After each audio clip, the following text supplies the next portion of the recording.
नेता प्रतिपक्ष तेजस्वी यादव विपक्ष के नेताओं के साथ आज मुख्यमंत्री नीतीश कुमार से विधानसभा में मुलाकात की।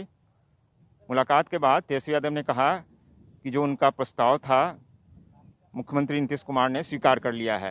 नेता जो हैं, हम लोगों ने जैसा कल आपको बताया गया कि मुख्यमंत्री जी से समय हम लोगों ने मांगा है, तो मुख्यमंत्री जी से हमारी मुलाकात हुई। आप लोग सब लोग जानते हैं कि लड़ाई लड़ने के बाद नीट का जो 14,000 सीटें जो केंद्र सरकार जो खाई हुई थी, केंद्र सरकार को झुकना पड़ा, फैसला वापस बदलना पड़ा।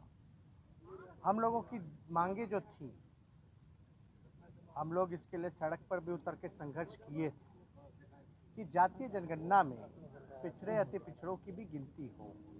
कुत्ता, बिल्ली, पेड़ पौधे, हर धर्म, SC ST सबका जो है गिनती होता है, लेकिन और अन्य जातियों का क्यों छोड़ा हो गया? ये होना चाहिए। इस सिलसिले में क्योंकि 2 बार बिहार विधानसभा, गौर कीजिएगा, 2 बार बिहार विधानसभा ने सर्वसम्मति से सब दल के, बीजेपी भी इसको पास किया था। 2019-2020 2 बारी लगभग हम लोगों की मांग पर पास हुआ और केंद्र सरकार को हम लोगों ने प्रस्ताव भेजा। लेकिन कुछ दिन पहले अभी पार्लियामेंट में साफ तौर पे केंद्र सरकार ने लिखित रूप से मना कर दिया। मना आपको पता है कि नीट का भी जो 14,000 सीटें जो चल रही थी उसके लिए भी किया गया, लेकिन सरकार को दबना पड़ा, वापस फैसला लेना पड़ा। तो हमारा फर्ज बनता था कि जब बिहार में सब दल के लोग सर्वसम्मति से बिहार विधानसभा से पारित कर रहे हैं, तो हमारा महत्व क्या रह जाएगा?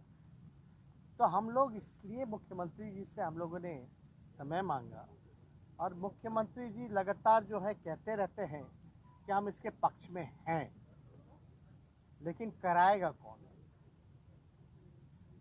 आखिर डबल इंजन की सरकार है, NDA की सरकार है यहाँ भी और केंद्र में भी।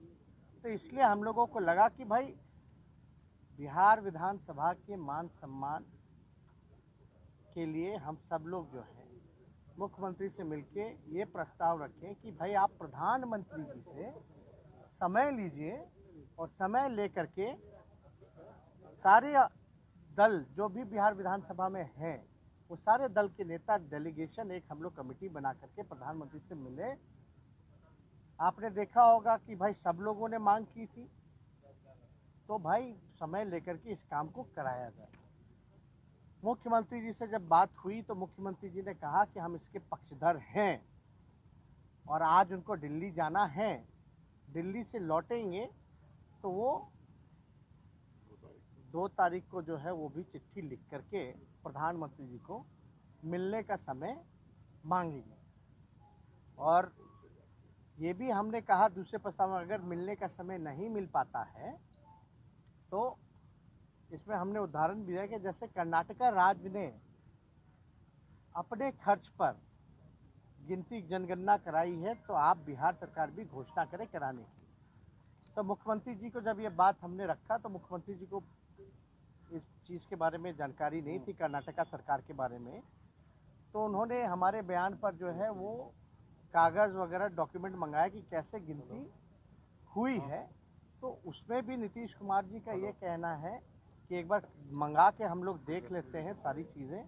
उन्होंने हम लोगों के बयान के बाद जो है कर्नाटका सरकार का जब उदाहरण हमने दिया, तब जो है कागज़ वगैरह मंगा करके वो देख रहे हैं। जब वो आ जाएगा, अगर नहीं मिलने का केंद्र सरकार मना करती है तो मुख्यमंत्री जी जैसा कहा कि इसमें लीगल उगल क्या होगा वो दिखवा लेंगे। तो इसलिए ये बात जो है आज चर्चा में मुख्यमंत्री जी के साथ हम सभी दल के लोगों के विस्तार रूप से हुई। ये हम लोगों की मांग रही है शुरू से। आपको भी पता है लालू जी इसी कड़े धूप में सड़कों पर भी निकले थे, और सर्व दल के लोग यहाँ जितने लोग खड़े हैं, महबूब भाई हैं, अजय भाई हैं, अपने कांग्रेस के अजीत जी हैं, सब लोग हम लोग जो हैं मिल कर के इस बात के लिए हम लोगों ने सड़क पे भी लड़ाई लड़ी है, सदन में भी सर्वसम्मति से पास किया है। और ये हो जाने से आखिर पता होगा तभी ना बजट में आप उनके जन कल्याण के लिए आप अलग से प्रोविज़न रखिएगा, अलग से योजना बनाइएगा। तो ये जानकारी तो होनी ही चाहिए, और ये जानकारी केवल सरकार को ही नहीं होनी चाहिए, बल्कि बिहार के या देश के नागरिकों को भी जानकारी होनी चाहिए कि आखिर किसकी कितनी आबादी है। क्योंकि आप देखिएगा, जानवरों की गिनती होती है, अलग अलग जानवरों की गिनती होती है, पेड़ों की गिनती होती है, हर धर्म में है उसकी गिनती होती है, SC ST की होती है। तो और सब जातियां जो पिछड़े अति पिछड़ी या अन्य वर्ग हैं, वो क्यों छूटी रही इसमें तो सबको जानने का अधिकार है। तेजस्वी यादव ने कहा कि मुख्यमंत्री से हमने साफ कहा है कि जातीय जनगणना की बात आप करते हैं तो अब डबल इंजन की सरकार है, उसे करवाइए भी। कुल मिलाकर जातीय जनगणना को लेकर बिहार में सियासत शुरू है और नीतीश कुमार ने तेजस्वी यादव और विपक्ष के नेताओं का प्रस्ताव स्वीकार कर एक तरह से एक नया राजनीतिक सियासत शुरू की है।